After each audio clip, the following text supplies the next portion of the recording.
Olá, meu amigo, minha amiga, seja muito bem-vindo a mais um vídeo aqui do nosso canal. Um enorme prazer estar aqui com você. Enquanto Deus nos der saúde, enquanto nos der conhecimento para poder estar aqui conversando com vocês, nós vamos estar aqui cumprindo a nossa missão. Então, começo essa manhã aqui pedindo que Deus abençoe muito o seu dia. Hoje, dia 16 de fevereiro de 2023, tá? Nosso primeiro vídeo do dia, o vídeo da... Vamos começar aqui trazendo uma matéria importantíssima. E a gente já vai começar direto com a matéria aqui para você. Só peço a você que, se não é inscrito, se inscreva, tá? A gente já está quase batendo a nossa meta de 1.300.000 seguidores. E também, se não conheceu o nosso livro ainda, 20 Regras para a Vida, Sucesso de Vendas, vale a pena você conhecer o livro, tá bom?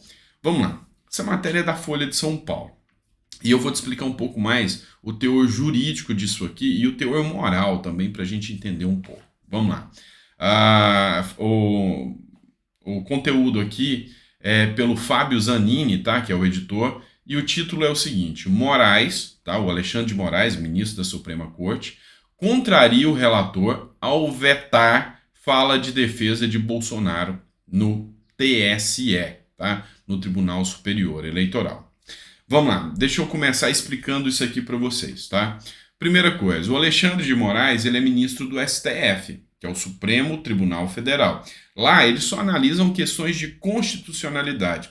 Lá é que eles dizem o que a Constituição quis dizer e criam suas próprias regras da Constituição também. E também, o Alexandre de Moraes também é membro do TSE, que é o Tribunal Superior Eleitoral. Aqui são as regras eleitorais que são julgadas. Ou seja, é aqui dentro do TSE que, por exemplo, tornam-se os inimigos inelegíveis. Só para você ter uma noção. O PDT, que é o partido do Ciro Gomes, entrou com uma ação contra o Bolsonaro, pedindo a inelegibilidade do Bolsonaro. Segundo o PDT, lembra dos atos do dia 7 de setembro, onde teve aquela enorme manifestação? Pois é.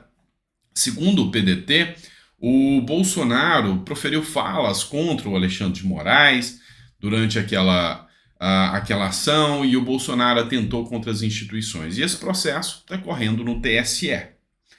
Ocorre que depois, um tempo depois, sabe aquela minuta que foi encontrada com o Anderson Torres? Uma minuta que não tem nem assinatura, é o que a gente chama de minuta apócrifa.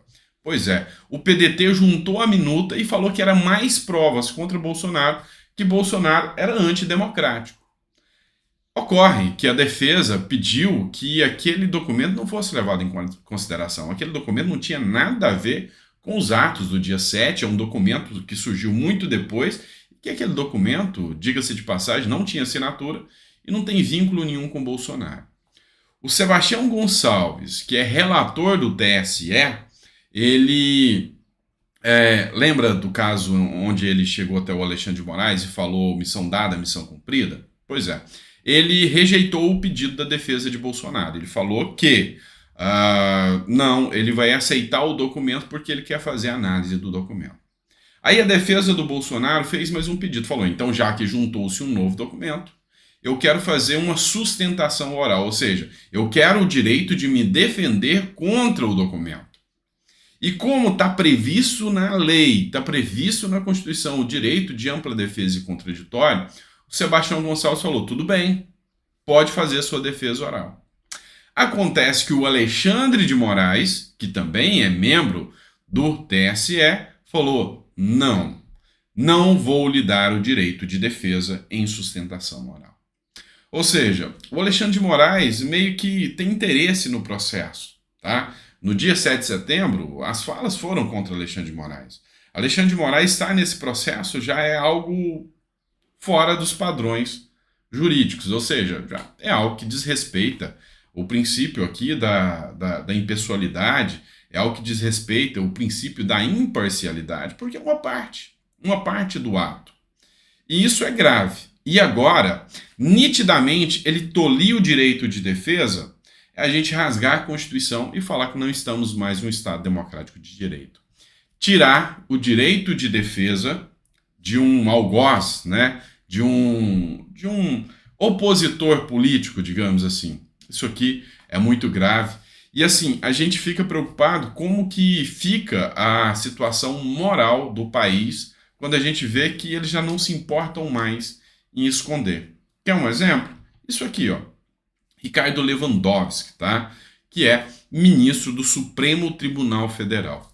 Ele participou de um evento junto ao MST e junto a membros do Partido dos Trabalhadores, inclusive membros do atual governo. Isso aconteceu num dia antes, onde ele fez até uma defesa tresloucada contra a ditadura burguesa, contra a burguesia e a defesa da democracia do proletariado, ou seja, uma fala nitidamente voltada ao comunismo. É grave isso, tá? Junto com membros do MST e com Stedley, tá? Que é uma figura aí da esquerda muito polêmica.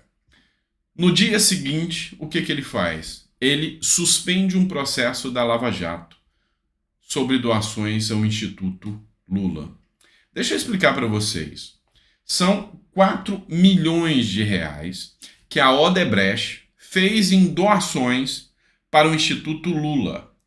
O Palocci e o Okamoto, tá? O Okamoto é esse aqui, deixa eu colocar na tela para vocês, tá? Que organizava, coordenava o Instituto Lula. Fizeram declarações onde mostraram que foram 4 milhões de reais doados pela Odebrecht ao Instituto Lula. Acontece que o Lewandowski falou que é muito frágil essa narrativa só com base na delação premiada. Se o Lewandowski, se o STF já deu a garantia de que Lula não fosse condenado, por isso inclusive pôde voltar a ser presidente da República, então não é justo também que essa ação contra o Okamoto e o Palocci continue, e em especial essa doação feita contra o Instituto Lula. É grave esse tipo de coisa, é grave a gente ver que o judiciário chegou a um patamar assim tão nítido, já não se preocupa mais com a opinião pública, e deveria. Afinal, não são eles os donos do país, pelo contrário, eles são servidores públicos como qualquer outro. E às vezes as pessoas esquecem disso, que os ministros do STF devem responsabilidade ao povo, porque eles são servidores públicos. Acho que eles esqueceram a base da palavra servir, servidores, ou seja, deveriam sim ouvir o público, a opinião pública, as pessoas, tá? É simples assim.